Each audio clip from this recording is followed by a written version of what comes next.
নমস্কার বন্ধুরা, সম্পাস রান্নাঘরে আপনাদের সকলকে স্বাগত। আজ আবার একটা রেসিপি নিয়ে আপনাদের কাছে চলে এলাম। আজকে আমি আপনাদেরকে বেলের শরবত বানিয়ে দেখাবো। বেলের উপকারিতা সম্বন্ধে তো আপনারা সকলেই খুব ভালো করে জানেন। আর এই গরমে এক গ্লাস ঠান্ডা বেলের শরবত শরীরও ঠান্ডা রাখবে আর পেটও খুব পরিষ্কার রাখবে। তাই ভিডিওটা স্কিপ না করে পুরো রেসিপিটা দেখার অনুরোধ রইল। রেসিপিটা ভালো লাগলে আমাকে কমেন্ট বক্সে কমেন্ট করে জানাবেন। ভালো লাগলে লাইক বাটনটাও প্রেস করে দেবেন আর আপনাদের বন্ধুদের মধ্যে আমার ভিডিওটাকে শেয়ার করে দেবেন। আর আমার নতুন বন্ধুদের কাছে অনুরোধ, আমার চ্যানেলটাকে সাবস্ক্রাইব করে পাশে থাকবেন। আর আমার চ্যানেলে নতুন নতুন রেসিপি দেখার জন্য পাশে থাকা ছোট্ট বেল আইকনটাও প্রেস করে দেবেন। চলুন আর কথা না বাড়ি, কীভাবে আজকে বেলের শরবত বানাবেন রেসিপিটা দেখে নেওয়া যাক। বেলের শরবত তৈরি করার জন্য আমি এখানে 3টে পাকা বেল নিয়েছি, তবে একটা বেল দিয়ে আমি বেলের শরবতটা আপনাদের বানিয়ে দেখাবো। এবারে বেলটাকে ফাটিয়ে আমি বেলের ভেতরে পাল্পগুলো বার করে নিচ্ছি।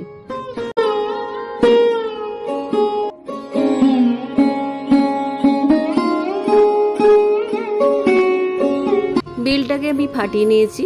দেখুন বেলটা বেশ পাকা। এইরকম পাকা আর হলুদ বেলেই বেলের শরবতটা কিন্তু খুব ভালো হয়, কারণ পাল্পটা বেশি পাওয়া যায়। এবার আমি বেলের ভেতরে পাল্পগুলো একটা চামচ দিয়ে বার করে নিচ্ছি।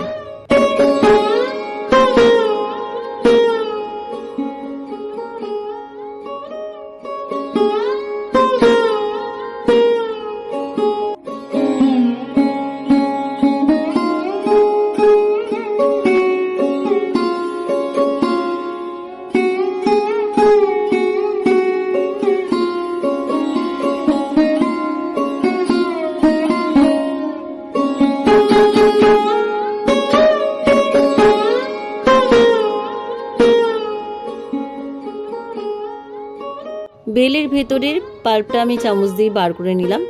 এবার এই বেলের মধ্যে আমি দিয়ে দিচ্ছি 1 কাপ জল। এবার একটা ম্যাশার দিয়ে আমি বেলের পাল্পটাকে নরম করে নিচ্ছি।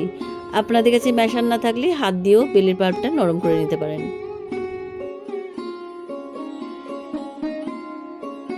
বেলের পাল্পটা আমি নরম করে নিলাম। এবার একটা বাটি নিলাম, বাটির উপরে একটা ছাঁকনি রাখলাম। ছাঁকনির উপরে বেলের পাল্পটা ঢেলে ভালো করে আমি বেলের পাল্পটা ছেঁকে নিচ্ছি।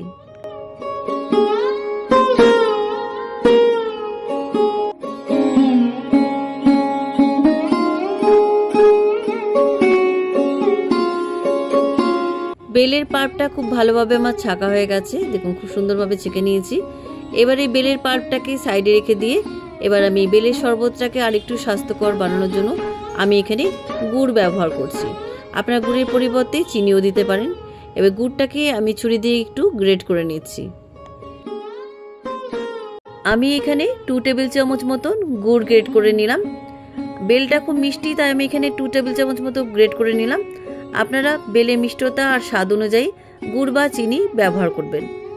এবারে বেলের পাল্পটা একটা বড় মিক্সিং বোলের মধ্যে ঢেলে দিলাম।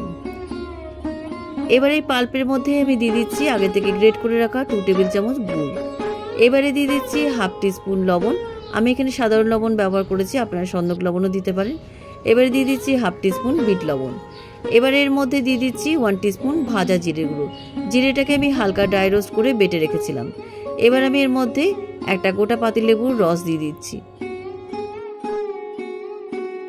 একটা গোটা পাতিলেবুর রস চিপে দেওয়ার পর আমি এর মধ্যে দিয়ে দিচ্ছি 2 গ্লাস ঠান্ডা জল। আপনার ঠান্ডা জলের পরিবর্তে নর্মাল জলও দিতে পারেন। যদি ঠান্ডা জল খাওয়ার অসুবিধা থাকে তাহলে নর্মাল জল দিয়ে আপনারা এই শরবতটা বানাতে পারেন। এবার একটা হ্যান্ড উইক্স দিয়ে সমস্ত উপকরণ বেলের শরবতের মধ্যে ভালো করে মিশিয়ে দিচ্ছি।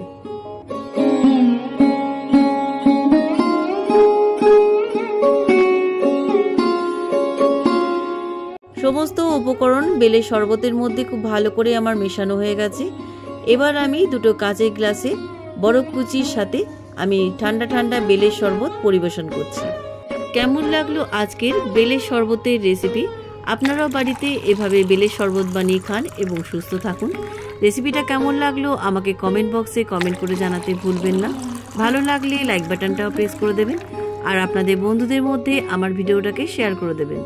আর আমার নতুন বন্ধুদের কাছে অনুরোধ, আমার চ্যানেলটাকে সাবস্ক্রাইব করে পাশে থাকবেন। আর আমার চ্যানেলে নতুন নতুন রেসিপি দেখার জন্য পাশে থাকা ছোট্ট বেল আইকনটাও প্রেস করে দেবেন।